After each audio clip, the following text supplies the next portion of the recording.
हाय नमस्कार. मी स्नेहा कोगदे फॅमिलीमध्ये पुन्हा एकदा तुम्हा सर्वांचं खूप सारं स्वागत करते. कशा आहात तुम्ही सगळे? आणि चला आता स्वयंपाकाला सुरुवात केलेली आहे. आणि बघा, एक भांडं कमी करायच्या नादात जे आहे या पातेल्यातच मी आज कणिक मळते आहे. कारण काल दळण दळायला दिलं होतं, सो थोडंसं उरलेलं होतं, या पातेल्यात काढून ठेवलं होतं. तर म्हटलं चला पातेलं धुवायचंच आहे तर यामध्येच कणिक मळून घेऊ, म्हणजे तितकं जे आहे आपलं एक भांडं कमी पडेल. कारण सकाळी सकाळी इतकं काही काही बनवायचं असतं की भांडे अपुरे पडतात आणि ते घासतही बसावे लागतात नंतर. म्हणून एक भांडं वाचवण्यासाठीचा जो आहे माझी ती धडपड चालू होती. बरं चला, आता इथे ना मी करते आहे काय म्हणतात, मसाली वांगी. हां, तर माझ्या दोन्ही मुलांना ना पातळ भाज्या आवडतात. कारण पिहू आत्ता जे आहे काही दिवसापासून भाज्या खायला, म्हणजे चांगल्या प्रकारे भाज्या खायला त्याने सुरुवात केलेली आहे. मग घट्ट दिली की त्याला ना काही ऑप्शन नसतं, म्हणजे ती भाजी घेऊनच खावं लागतं. पातळ भाजी दिली ना, जरी त्याला आवडली नाही तर तो छान त्या भाजीची ग्रेव्ही वगैरे तरी खाऊन घेतो. सो पण आता बघा ना, सकाळी सकाळी ह्या अशा फरमाईश, मसाला वांगण, मसाला भेंडी, तुमच्याकडेही नक्कीच अशा फरमाईश येत असतील. आणि प्रत्येक वेळेस आपण नाही टाळू शकत. आता उन्हाळ्यात त्यांना पाहिजे तेव्हा मी बनवून द्यायची, पण आता शाळेची सकाळची घाई गडबड असते. आणि सकाळच्याच वेळेत जे आहे ना मुलं, मला तरी वाटतं, कारण शाळेत पण माझी मुलं घरून पण जेवण करून जातात, शाळेत पण जेवतात. आणि तिकडनं आल्यावरही कधीतरी आरोही वगैरे जेवण करत असते. पिहू पण जेवतो, पण तो वरण भात किंवा खिचडी वगैरे खातो. सो अशा वेळेस ना मुलांच्या आवडीच्या भाज्या असलेल्या बऱ्या असतात. थोडी घाई गडबड होते, जरा टेन्शन येतं खरं, पण मग मी अशी सोपी उपाय इथे शोधून काढत असते. जसं आता तुम्ही बघितलं, मसाला वांगी, भरली वांगी त्यांना हवी आहेत, पण आता मसाला भाजा, तो दळा, म्हणजे वाटा मिक्सरमधनं, त्या वांग्यात भरा, मग वांगे होऊ द्या, मग मसाला होऊ द्या, किती वेळ जातो त्यामध्ये. सो त्यामुळे जे आहे मी असे जे झटपट बनणाऱ्या रेसिपी आहेत ना त्या ट्राय करत असते. ह्याही खूप टेस्टी बनतात बरं का. यापूर्वी आय थिंक ही भाजी मी तुमच्यासोबत शेअर केलेली आहे, तरीसुद्धा आता ना अगदी शॉर्टकटमध्ये सांगते. बघा, तेलामध्ये मोहरी जिरं तळतळली की त्यामध्ये ना मी कांदा अगदी बारीक चिरलेला, त्यानंतर अद्रक लसणची पेस्ट घातली, त्यानंतर भरपूर टोमॅटो घातला आणि तो मस्त एकजीव होऊ दिलं. आता ग्रेव्ही छान घट्टसर यावी आणि ते कांदा टोमॅटो असं वेगळं दिसू नये म्हणून ना कांदा टोमॅटो तर मी खूप छान होऊ दिला. आणि सोबतच जे आहे त्यामध्ये बेसन घातलं आणि दही घातलं, त्यामुळे ना टेस्ट खूप छान येते, शिवाय ग्रेव्ही पण मस्त घट्टसर येते. सो अशा हलक्या फुलक्या प्रकारेही आपण ज्या भारी भारी आणि वेळखाऊ रेसिपीज आहेत ना त्या ट्राय करू शकतो. नसेल केल्या ना कधी, या पद्धतीने बनवून बघा तुम्ही. भरली वांगी किंवा मसाले वांगी घरच्या आवडीने खातात आणि आपली भरपूर वेळ आणि मेहनत वाचते बरं का. आणि आज तर खरं तर वेळच माझ्यासाठी महत्त्वाचा आहे, कारण पुन्हा आज पिहूच्या स्कूलमध्ये जायचं आहे. त्यामुळे ब्रेकफास्ट वगैरे मी सर्व स्किप केला, स्वयंपाक केला. आरो पिहूला ब्रेकफास्ट बनवून दिला होता, आमच्यासाठी मात्र बनवला नाही. हे जे तुम्हाला दिसतंय ना, हे नॉरचं सूप आहेत. ते नाही का 10-10 रुपयाला पॅकेट येतात, त्यामध्ये हे ड्राईड सूप असतं असं म्हटलं तरी चालेल. घरी येऊन पाणी गरम करायचं आणि त्यामध्ये तो साच्या पूर्णच्या पूर्ण रिकामा करायचा आणि ते सूप तयार होतं. पण मी हे तुम्हाला प्रिफेअर नक्कीच करणार नाही, कारण शेवटी जे आहे त्यात भरपूर प्रिझर्वेटिव्ह असतात. आता विचार करा ना, त्यात ड्राईड भाज्या वगैरे वगैरे असतात. आता ते खूप दिवस टिकलं पाहिजे म्हणून त्यात नक्कीच प्रिझर्वेटिव्ह असणारच आहेत. त्यामुळे कधीतरी 6 महिन्यातून प्यायला ते ठीक आहे, कारण चव छान असते त्याची, पण ते हेल्दी मात्र नसतं. त्यामुळे घरच्याच म्हणजे आपल्या ताज्या ताज्या भाज्या वापरून सूप करा आणि प्यायचा प्रयत्न करा. त्यांना दिलं बाबा ते, पण माझ्याच्याने काही पिल्या जात नाही, म्हणून मी इथे मस्त माझ्यासाठी जे आहे बीटचा ज्यूस बनवलेला आहे आणि तोच आता मी मस्त इथे माझा पिते आहे. कारण मला छान फिट आणि हेल्दी स्वतःला ठेवायचं असतं, कारण संपूर्ण घर आपल्याला सांभाळायचं असतं. सकाळी 5 वाजता माझं रुटीन स्टार्ट होतो, तर रात्री जवळपास 10 वाजेपर्यंत सतत काही ना काही कामं चालू असतात. सो अशा वेळेस आपण फिट असलं तरच आपण इतरांनाही फिट ठेवू शकतो आणि सर्व कामंही करू शकतो. बरं चला, पटपट तयार होऊन आधी आम्ही पिहूच्या स्कूलमध्ये गेलो होतो. कारण काय होतं माहीत आहे का, फक्त व्हॉट्सअप ग्रुप जॉईन करायचा होता. घरी आधी तर म्हणजे जरा डोक्यातच गेलं ते की तेवढ्यासाठी शाळेत बोलवता का, पण तिथे गेल्यावर कळलं की त्यांनी ना म्हणजे एक स्कॅनर बोलवलेलं आहे आणि ते स्कॅन करूनच जे आहे आपल्या मोबाईलवर ते व्हॉट्सअप जॉईन होतं, असं काहीतरी. बरं चला, ते काम झाल्यानंतर आम्ही मध्ये एक मैत्रीण भेटली, तिच्याकडे आलोत. तिच्या बाजूला जे आहे हे डुप्लेक्स वगैरे बांधणं चालू होते आणि आमचंही म्हणजे साहेबांचं खूप दिवसापासून डुप्लेक्स काय वेगवेगळे फ्लॅट काय पाहणं चालू होतं. कारण बघा, प्रत्येकाचं स्वप्न असतं स्वतःचं एक घर आणि त्या स्वप्नपूर्तीसाठी जे आहे आमची भरपूर जी आहे धडपड चालू आहे आणि त्याच्या शोधाशोध जे आहे आमचा चालू आहे. सो तिच्या घराच्या बाजूलाचे डुप्लेक्स होते ते आम्ही पाहत होतो. पण खरं सांगू का, म्हणजे प्लॉट जे आहे आम्ही घेतलेला आहे आणि माझी मनापासून इच्छा आहे की त्यावरच अगदी माझ्या मनासारखं घर आम्ही बांधावं. पण आरोहीच्या पप्पाचं म्हणणं आहे की बांधायला आपल्याला वेळ नाही किंवा आपण पारसला राहतो, कसं होईल काय होईल असं तसं. त्यामुळे आमची शोधाशोध चालू आहे. आणि मागे जे तुम्ही बघितलं आहे ना पाणीच पाणी साचलेलं, ॲक्च्युली ते आमचं स्वप्न आहे. तिथे आमचं स्वप्नातलं घर उभं राहणार आहे, त्यालाही भेट दिली. पण चला, स्वप्न तर पूर्ण करायचीच आहेत, पण त्याआधी गरजाही पूर्ण करणं गरजेचं आहे. म्हणून आलोत डीमार्टमध्ये. थोडंफार जे आहे ग्रॉसरीचं सामान वगैरे घ्यायचं होतं. सो ते घेतलं आणि इथे ना मला एक कप म्हणजे आवडला, खूप आवडला असं काही नाही, पण छान वाटला. मिरर वगैरे होता त्याला, खूप फॅन्सी आणि युनिक वाटला मला तो. पण प्राईस बघितली तर बापरे, 250 रुपये. आणि म्हटलं चुकून आपल्या हातातून एकदा पडलं की गेले 250 रुपये पाण्यात, म्हणून तो जागच्या जागी ठेवून दिला. बरं चला, आता दाखवते मी डीमार्टमधनं काय काय घेऊन आले. काही विशेष नाही बरं का, फक्त जे आहे ग्रॉसरीचं सामान घेऊन आले. ब्रश वगैरे नव्हते, म्हणजे खराब झाले होते. त्यानंतर लाईट्स वगैरे घ्यायचा होता. घ्यायचं तसं काही नसतं बरं का, आपण गेलं की भरपूर गोष्टी येतात, पण मी ना म्हणजे महत्त्वाच्याच गोष्टी घेऊन येत असते. त्यानंतर धने जिरं संपलं होतं आणि बऱ्याचशा गोष्टी असं होत्या ग्रॉसरीच्या ज्या संपल्या होत्या, सो त्या घेऊन आले. हँडवॉश वगैरे ते एकावर एक फ्री होतं. म्हटलं ठीक आहे, घेऊन घेऊ एकदा. आरोहीचे पप्पा नकोच बोलत होते, आपण डेटॉलच घेऊ. पण हेही छान वाटलं मला, स्मेल वगैरे याचा. स्पर्श म्हणून काहीतरी ब्रँड आहे त्याचा, पण स्मेल छान होता आणि म्हटलं चला घेऊन बघू. आणि त्यानंतर हे सर्फ एक्सेलचं टॉप लोड मॅटिक लिक्विड मी घेऊन आलेली आहे. आणि हे फक्त मला 250ला पडलं, 2 लिटर. तसं घ्यायला गेलं तर 1 लिटरच 250चं पडतं, किंवा पावडरही घेऊन आलोत ना तीही 1 किलो जी आहे 200-250ला पडतेच. पण मी ना एरियलचं यूज करत असते. एरियलचं का, म्हणजे त्याला काही स्पेसिफिक कारण नाही. जेव्हा मशीन घेतली होती त्यासोबत जे बुक येतं ना, ज्यामध्ये इन्फॉर्मेशन असते, त्यामध्ये लिहिलेलं होतं की तुम्ही एरियल यूज करा आणि त्यासोबत 1-2 पॅकेट फ्रीही आलेले होते.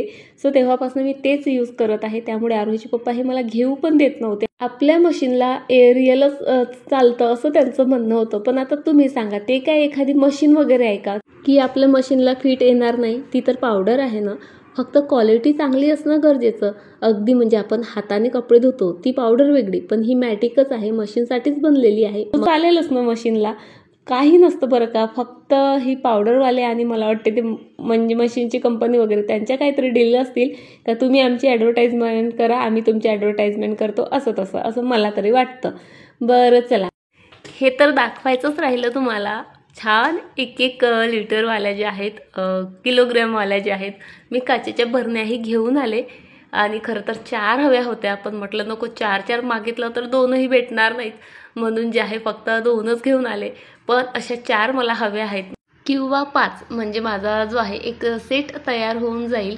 ॲक्च्युली मला ना म्हणजे सेट असलेल्या आवडतात, 2 वेगळ्या असं मला आवडतच नाही. आणि तसे छानही दिसत नाहीत बरं का. कसं एकसारख्या भरण्या असल्या की त्यांची मांडणी कशी अगदी सुबक दिसते. 2 ह्या 2 त्या ना, असं म्हणजे नीटनेटकेपणा त्यामध्ये दिसतच नाही. ह्याही भरण्या घेताना मी फार विचार केला बरं का, कारण अशा सेम भरण्या ज्या आहेत माझ्या घरी छोट्या साईजमध्ये आहेत. सो मी म्हटलं ह्या त्यांना आणि त्या यांना व्यवस्थित कॉम्प्लिमेंट करतील आणि आपला सेटही जरा व्यवस्थित दिसेल. तिथे आणखी वेगळ्या टाईपच्या होत्या, पण ना त्यावर डिझाईन होती, म्हणजे अशा उभ्या रेषा होत्या आणि त्यांचं झाकण ना ब्लॅक कलरचं होतं. मी म्हटलं झाकणही वेगळे होतील. तशा त्या मला लुकवाईज आवडल्या होत्या, पण म्हटलं झाकणही वेगळे होतील. आणि त्यावर ना अशा उभ्या स्ट्रीप होत्या. आणि ऑब्व्हियसली किचनमध्ये यूज करत आहे म्हटलं तर फोडणीचा चिकटावा त्याला लागला असता, त्यावर धूळ माती बसली असती, मग त्या क्लीन करायलाही तेवढाच त्रास झाला असता. म्हणून म्हटलं क्लीन करण्याच्या दृष्टीने प्लेनच छान आहेत आणि सेट पण मस्त आपला तयार होऊन जाईल, म्हणून मी ह्या घेतल्यात. 1-2च तुम्हाला घ्यायचे असतील फक्त तर घेऊ शकता, पण तुम्हाला असे सेट वगैरे तयार करायचे असतील किंवा भरपूर हळूहळू जे आहे काचेच्या भरण्या तुम्हाला घरात ॲड करायच्या असतील तर मात्र एकसारख्या घ्यायचा प्रयत्न करत जा. बरं चला, किचनमध्ये छोटीशी असू देत का मोठी असू देत, कोणतीही वस्तू आली की इतका आनंद होतो मला, आणि कधी एकदाचं ते वॉश करून यूज करते ना असं होऊन जातं. म्हणून जे आहे आधी ह्या बॉटल वगैरे सर्व मी छान क्लीन केल्यात. आता याला सुकू देते आणि चला आज ना मला तुमच्यासोबत छान अशी रेसिपी शेअर करायची आहे।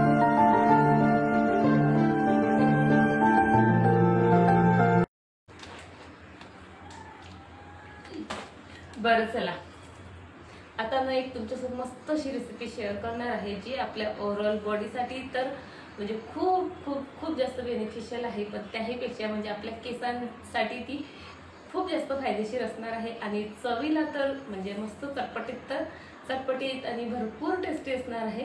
सो कढीपत्ता आता तुम्ही बघताच मी प्रत्येक भाजीमध्ये ब्रेकफास्टमध्ये कढीपत्त्याचा जास्तीत जास्त उपयोग हा करत असते। काही लोकांना घरच्या आवडत नाही तर मी त्यांना म्हणत असते तुम्ही बाजूला काढा, पण मला याचे हेल्थ बेनिफिट माहीत आहेत त्यामुळे मी जास्तीत जास्त कढीपत्ता खाण्याचा जो आहे प्रयत्न करत असते। सो तुम्ही बघताय मी प्रत्येक वेळेस म्हणजे जेव्हा जेव्हा ऑइल बनवते तेव्हा शेअर करतच असते की त्यामध्ये मी कढीपत्त्याचा जो आहे जास्तीत जास्त उपयोग करत असते, कारण कढीपत्ता आपल्या केसांच्या ग्रोथसाठी खूप जास्त म्हणजे इम्पॉर्टंट आहे। केसांची ग्रोथ असू द्यात किंवा इतर मग केसांचे प्रॉब्लेम असू द्यात, कढीपत्ता त्यावर एक छान उपाय आहे बरं का। आणि ना आता पावसाळा स्टार्ट होतोय, पावसाळ्यात केसांचे भयंकर प्रॉब्लेम होतात, डॅन्ड्रफ पासून तर ते चिपचिपीपणा आणि त्याने मग खाज येणं किंवा मग त्यामुळे हेअर फॉल होणं, भरपूर प्रॉब्लेम पावसाळ्यात जे आहे केसासंबंधित स्टार्ट होत असतात, कारण आपण हेअर वॉश केल्यावरही केस व्यवस्थित सुकत नाहीत किंवा ते सुकत नाहीत अशा वातावरणामुळे, त्यामुळे हे असे प्रॉब्लेम होतात। त्यामुळे पावसाळ्यात केसांची जास्तीत जास्त काळजी घेणं गरजेचं असतं। आणि एक मला तरी असं वाटतं की वरून थोपण्यापेक्षा लावण्यापेक्षा चोपडण्यापेक्षा पोटात न घेतलेलं कधीही चांगलं। वरून ते कधी आपल्या म्हणजे केसांच्या मुळाशी शिरेल, कधी ते मूळ ॲब्सॉर्ब करतील आणि आपल्या केसांची हेल्थ सुधारेल, त्यापेक्षा पोटातून घेतलं ना तर ते जास्त फायदेशीर असतं। चला आता बघ बंद करते आणि रेसिपीला सुरुवात करते। यासाठी ना सर्वात आधी कढीपत्ता छान वॉश करून घ्यायचा। मी वॉश करूनच स्टोअर करत असते त्यामुळे मी आज वॉश केलेला नाही। त्यानंतर कढीपत्ता छान असा आपल्याला ना भाजून घ्यायचा आहे। आणि चला आता आपल्याला यासाठी काय काय लागणार आहे ते सर्व बघा। सो इथे बघा मी घेतलेले आहे शेंगदाणे, त्यानंतर खोबरं, त्यानंतर दालव्या, धने, फ्लॅक्सीड आणि मिरच्या। आता हे सर्व ना आपल्याला छान असं भाजून घ्यायचं आहे, अगदी हलकंसंच भाजून घ्यायचं आहे। जास्त भाजलं ना तर याची जी ओरिजिनल टेस्ट असते ना ती जरा कमी होते असं मला तरी वाटतं, म्हणून जे आहे हलकंसं हे सर्व मी एकसोबतच इथे भाजून घेतलं। तुम्ही वेगवेगळंही भाजू शकता। त्यानंतर खूप सारा लसूण आणि जिरंही इथे मी भाजून घेतलं। तेल वगैरे टाकूनही भाजू शकता बरं का, पण मला नाही आवडत, म्हणजे कमीत कमी तेल कंझ्युम करायचा माझा प्रयत्न असतो, त्यामुळे जे आहे मी असंच जे आहे ते भाजते आहे। सोबत 7-8 मिरच्यासुद्धा तुम्ही भाजू शकता। अशा मिरच्या तुमच्याकडे नसतील तर आपलं जे लाल तिखट असतं तुम्ही तेही ॲड करू शकता, पण माझ्याकडे आहे आणि या मिरच्याने ना वेगळीच टेस्ट येते बरं का। सो सर्व साहित्य बघा मी या प्लेटमध्ये काढलं आणि छान गार होऊ दिलं आणि आत्ता काहीच नाही, फक्त आपल्याला हे मिक्सरमधनं वाटून घ्यायचं आहे। पण त्याआधी त्यामध्ये नमक घालायचं आपापल्या चवीनुसार आणि सोबतच 1 चम्मच आमचूर पावडर टाकायची। आता प्रत्येकाकडे आमचूर पावडर असतेच असं नाही, सो तुम्ही त्यामध्ये चाट मसालाही घालू शकता। आणि झालं मिक्सरमधनं फिरवलं की आपली झटपट अशी अतिशय गुणकारी चटणी बनून तयार होते। यामध्ये कढीपत्ता फ्लॅक्सीड असल्यामुळे केसांवर तर हे गुणकारी आहेच, पण आपल्या ओव्हरऑल बॉडीसाठी मेटाबॉलिझमसाठी खरंच हे फार गुणकारी आहे। सो तुम्ही ट्राय नसेल केली ना तर नक्की एकदा ही चटणी बनवून बघा। अशी बनवायची आणि 8-10 दिवस मस्त एन्जॉय करायची।